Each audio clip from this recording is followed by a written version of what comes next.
dernier paragraphe, c'est théorème 2020.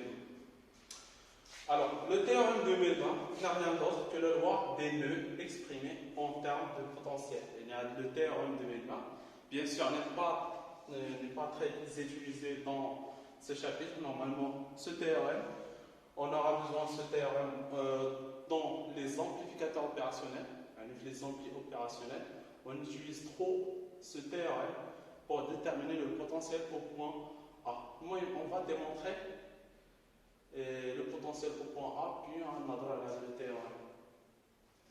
Alors, c'est quoi? Le théorème de 2020 n'a rien d'autre que la loi des nœuds exprimée en termes de potentiel. Il y a le théorème de 2020, mais il a pas le même mais qu'on a problème en termes de potentiel, qu'on a problème. Alors, la question qui se pose, normalement, on cherche à déterminer le potentiel au point A. On cherche le potentiel vers le point, au point A. Pour cela, qu'est-ce qu'on va faire? On va commencer par la loi des nœuds. On va exprimer la loi des nœuds au point A. C'est-à-dire à quoi est égal la loi des nœuds au point A. Donc on a IPA, ITA et ICA.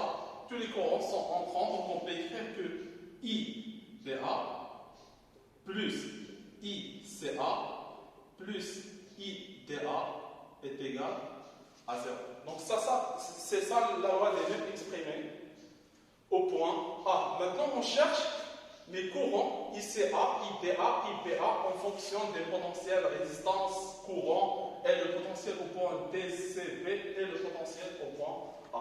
On va commencer par le courant ICA, le plus simple, ICA, à quoi est égal? Donc on peut mettre ici par exemple ça, c'est U1. Donc ICA n'est autre que la tension divisée par le courant. Donc on a des sens opposés. Donc c'est un signe plus. Donc c'est U1 sur RCA. Avec U1, à quoi est égal? C'est le potentiel au point C moins le potentiel au point A. C'est UC moins UA divisé par RCA. Alors ça c'est pour ICA. Maintenant pour le courant IDA. IDA.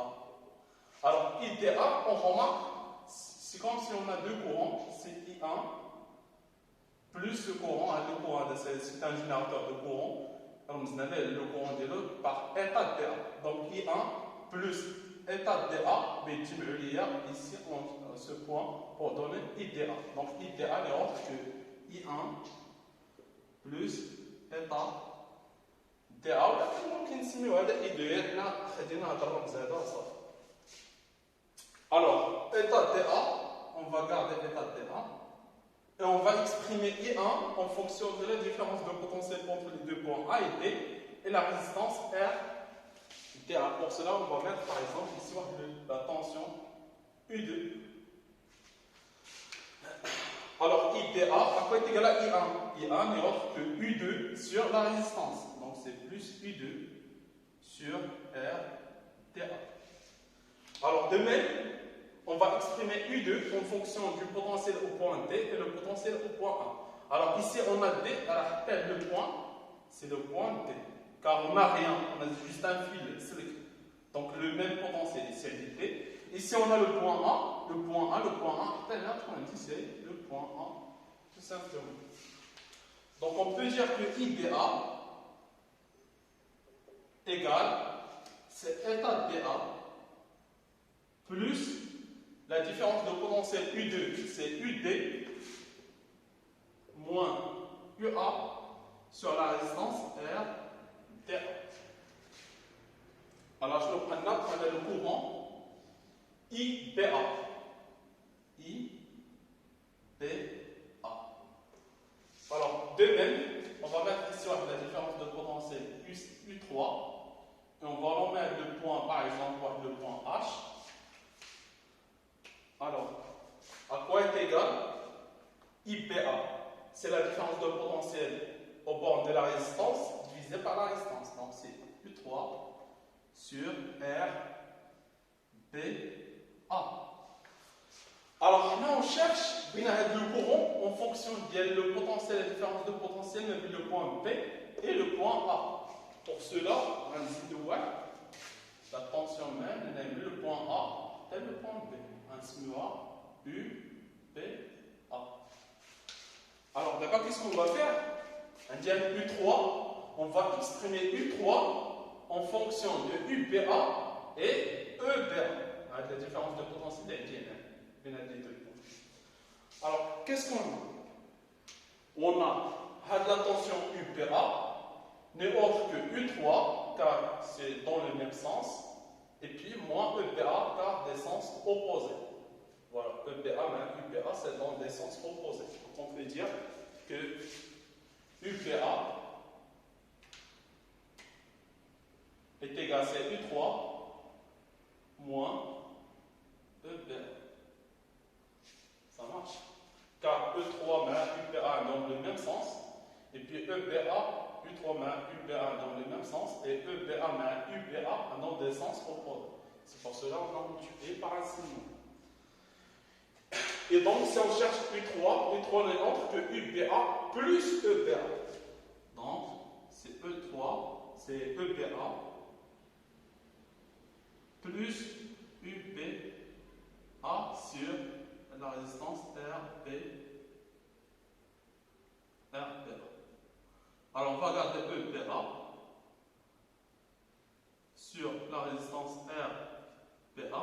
Et puis, on va exprimer UBA en fonction du potentiel au point B et le potentiel au point A. Donc, c'est UB plus UB moins UA. Alors, maintenant, on a l'expression des courants ICA, IDA et IBA. On va remplacer dans l'équation, dans la loi des nœuds. Alors, qu'est-ce qu'on va voir? Donc, on a IBA, les IA, ou bien ICA, c'est UC sur RCA. On a UC sur RCA moins UA sur RCA. Quoi d'autre? IDA plus ETA DA plus UT sur RDA plus UT sur RDA moins UA sur RDA. Quoi d'autre? Plus UPA, UPA plus EBA sur RBA plus UP sur RBA moins UA sur RBA, le tout égal à 0. Donc les termes les feront UA, nous la salle et on factorise par UA.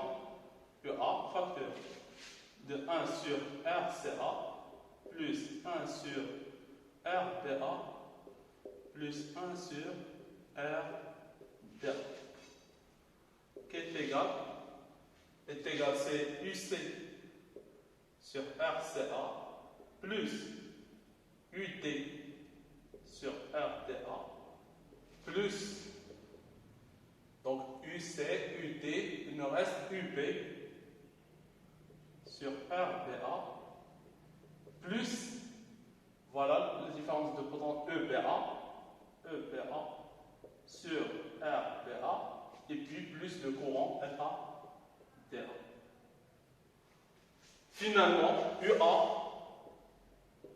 égale, c'est 1 sur RCA plus 1 sur RBA plus 1 sur RDA.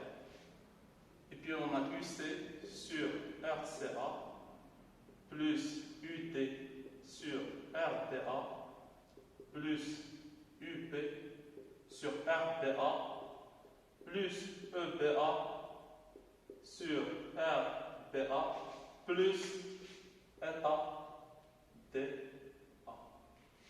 Donc, à d'avoir théorème de Melman, on peut déterminer le potentiel en un point en utilisant la loi des nœuds. Alors, est-ce qu'on t'a fait? Bien sûr, on a à chaque fois les calculs pour déterminer le potentiel. Et on a maintenant la méthode comment on peut déterminer le A d'une manière rapide sans faire les calculs. Et c'est là comme la situation, le schéma. Alors, je vais dire, on abrite le potentiel au point A. Quand je trouve les chemins, j'ai le chemin, et j'ai ce chemin. Au total, j'ai 3 chemins. Quand je trouve les résistances, l'équilibre fait le chemin. On a RDA, on a fait le chemin RCA, et dans ce chemin, on a RDA.